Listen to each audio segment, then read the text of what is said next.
இப்படியே போயின்னு இருக்கும்போது பணம் இருந்தால் தான் எல்லாமே பண்ண முடியும்னு சொல்லிட்டு இருக்கும்போது நம்ம ஒரு வீடு வாங்குகிறோம். வீடு வாங்கினாக்க அந்த வீட்டில் வாழறதுக்கு நம்மளுக்கு அங்கே வந்து ஃபேன் வேணும், லைட் வேணும் இல்லையா? நம்மளுக்கு தேவையான சாமான்லாம் நம்மளுக்கு வந்து அங்கே நம்மளுக்கு வேணும்.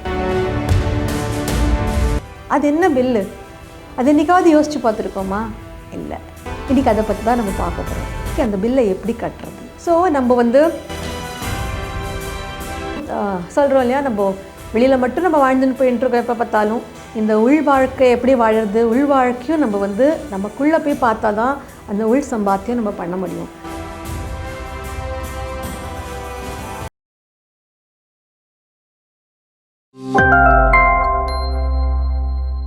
ஆத்ம நண்பர்கள் அனைவருக்கும் என் பணிவான வணக்கம். என் பேர் காயத்ரி, நான் குவைத்லேருந்து பேசுகிறேன். இன்றைக்கி நான் வந்து சம்பாத்தியம் என்ற டாப்பிக்கில் இன்றைக்கி நான் பேச போகிறேன். சம்பாத்தியம், வருமானம் அப்படின்னா என்ன? நம்ம வந்து இன்னொருத்தருக்கு வந்து உழைச்சி அதுலேருந்து வர பணத்தை தான் நம்ம வந்து சம்பாத்தியம்ங்கிறோம். சம்பாத்தியம், இன்கம், ஏர்னிங் அப்படிலாம் சொல்கிறோம். சேலரி அது மாதிரி சொல்கிறோம். இப்போ வந்து ஆஃபீஸில் வேலை பண்ணுறோம், சம்பாதிக்கிறோம், நம்மளுக்கு பணம் கிடைக்கிறது, அதை வச்சு நம்ம வாழறோம். அதே மாதிரி இப்போது பிஸ்னஸ் பண்ணுறோம், பிஸ்னஸ்லேயும் என்ன வேலை என்ன சம்பாத்தியம் கிடைக்கிறதோ, என்ன நம்மளுக்கு வருமானம் வருதோ அதை தான் நம்ம வந்து சம்பாத்தியம் வரும். ஸோ இப்போ வெளி உலகத்தில் வந்து இப்போ சம்பாத்தியம் பண்ணினாதான் நம்மளால் வாழ முடியும். ஏன்னா வாழறதுக்கு வந்து நம்ம பணம் வந்தால் தான் நம்மளால் தங்கிறதுக்கு இடம் வாங்கிக்க முடியும். நம்மளுக்கு தங்கிறதுக்கு இடம் வேணும், அப்புறம் சாப்பிட்றதுக்கு சாப்பாடு வேணும், அப்புறம் வீட்டு வசதிக்கெல்லாம் வீட்டில் என்னெல்லாம் வசதிகள் வேணுமோ அதெல்லாம் நம்ம பண்ணிக்கிறதுக்கு நம்மளுக்கு பணம் வேணும்.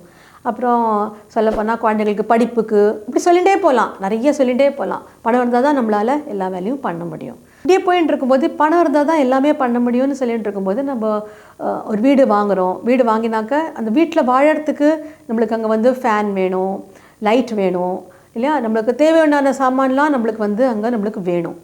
ஸோ அதெல்லாம் இருந்தால் தான் நம்மளால் வாழ முடியும். ஸோ இந்த பணம் சம்பாதிக்கிறதுக்கு இந்த உடல் தானே உழைக்கிறது, சரீரம் தான் உழைச்சாதான் பணம் சம்பாதிக்க முடியும். இந்த சரீரம் எப்படி உழைக்கிறது? அந்த சரீரத்துக்குள்ளே ஒரு எனர்ஜி, ஒரு ஆற்றல் ஓடின்னு இருக்குது. அந்த ஆற்றல் தான் நம்மளை வந்து வேலை பண்ண வைக்கிறது.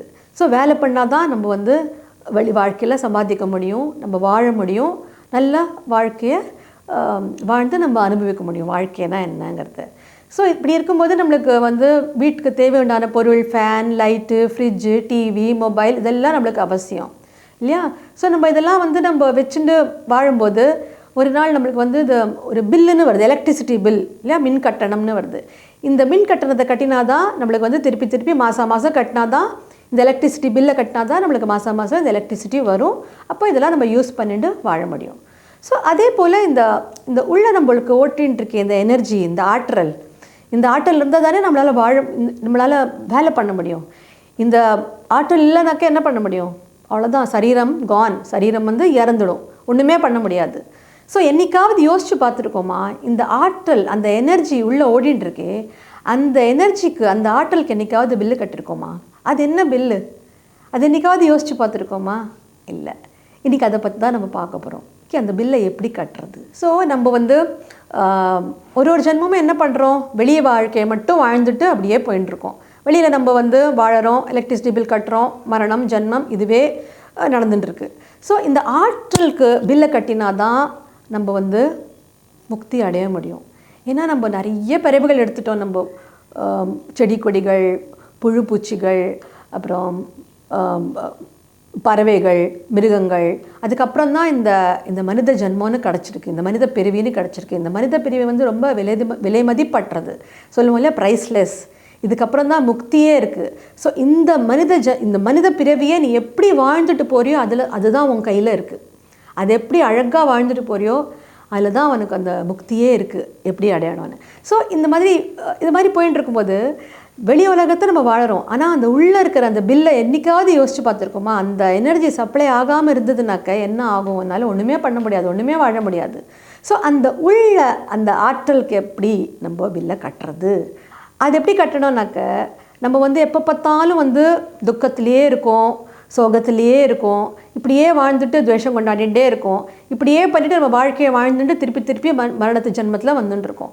ஸோ அந்த ஆற்றலுக்கு பில் கட்டணும்னாக்க நம்ம வெளி சம்பாத்தியம் அது ஒரு காலகட்டத்தில் ஓகே, உள் சம்பாத்தியமும் பண்ணணும். இந்த உள் சம்பாத்தியம்னா என்னென்னாக்க அந்த எனர்ஜி அந்த உள்ளே போயின்னு இருக்கே அந்த எனர்ஜி பில்லையும் கட்டினாதான் நீ வந்து உள் சம்பாத்தியம் பண்ணினா மாதிரி. அந்த உள் சம்பாத்தியம் எப்படி பண்ண முடியும்? அந்த உள் சம்பாத்தியத்துக்கு தான் நம்ம சொல்கிறோம் தியானம் பண்ணணும். ஞானம் எடுத்துட்டு தியானம் பண்ணாதான் நமக்குள்ள அந்த அந்த நம்ம நம்ம நம்ம நம்ம குறைபாடுகள்லாம் குறைய ஆரம்பிக்கும். குறைஞ்சி நமக்குள்ளே அந்த பணிவான குணம், நேர்மையான குணம், அன்பான குணம், கருணை குணம், அப்புறம் பொறுமை இதெல்லாம் வர ஆரம்பிச்சதுனா தான் நம்மளுக்கு வந்து அந்த ஆற்றலுக்கும் நம்ம பில் கட்டினா மாதிரி ஆகும். அந்த ஆற்றலுக்கு பில் கட்டினா தான் நம்மளுக்கு முக்தி கிடைக்கும். இல்லாட்டா நம்ம திருப்பி பறந்துட்டே இருப்போம், இறந்துட்டே இருப்போம். சொல்கிறோம் இல்லையா, நம்ம வெளியில் மட்டும் நம்ம வாழ்ந்துன்னு போயிட்டுருக்கோம் எப்போ பார்த்தாலும். இந்த உள் வாழ்க்கை எப்படி வாழறது, உள் வாழ்க்கையும் நம்ம வந்து நமக்குள்ளே போய் பார்த்தா தான் அந்த உள் சம்பாத்தியம் நம்ம பண்ண முடியும். வெளியில் எல்லோரும் வாழ்ந்துட்டு போயிடுறா, இறந்துடுறா, ஆனால் யாருமே கண்டுக்கிறது இல்லை. ஆனால் அந்த உள் சம்பாத்தியம் பண்ணிட்டு போனால் அந்த அந்த பேரை சம்பாதிக்கணும். நீ எப்படி வாழ்ந்த, எந்த குணங்களை வச்சுன்னு வாழ்ந்த, அதை சம்பாதிச்சிட்டாலே போகும். அதை சம்பாதிச்சிட்டாலே வந்து அந்த உள் சம்பாத்தியம் ரொம்ப முக்கியம் இந்த மனித வாழ்க்கைக்கு. ஸோ இன்றைக்கி அந்த உள் சம்பாத்தியத்தை பற்றி தான் இன்றைக்கி நான் சொல்ல ஆசைப்பட்டேன். அந்த உள் ஆற்றலின் பில்லையும் நம்ம கட்டணும். எல்லாருக்கும் புரிஞ்சிருக்குன்னு நினைக்கிறேன். ரொம்ப தேங்க்ஸ், நன்றி.